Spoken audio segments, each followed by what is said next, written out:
Le cœur de la politique britannique, touché ce mardi matin par une attaque à la voiture bélier.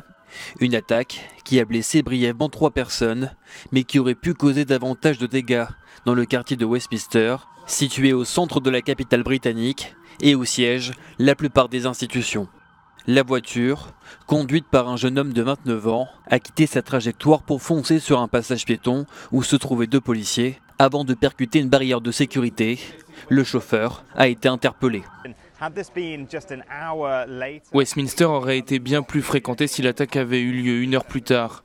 Les parlementaires sont en vacances, mais il y a encore des milliers de personnes qui travaillent dans ce quartier, pour les ministères comme pour le Parlement. Nous sommes en plein cœur de la saison touristique et les trottoirs ont même été élargis il y a quelques années pour accueillir davantage de personnes. Cet événement aurait pu être bien pire que l'attaque du pont de Westminster survenue l'an dernier. Malgré l'attaque, les rues de Westminster ne désemplissent pas.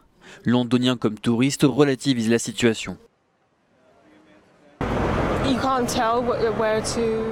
On ne peut pas prédire quand ce genre de menace surviendra, dit cette habitante de Londres. Alors on doit continuer nos vies et ne pas se soumettre à ces horribles gens. L'an dernier, le Royaume-Uni avait été la cible de 4 attaques terroristes, toutes revendiquées par l'État islamique.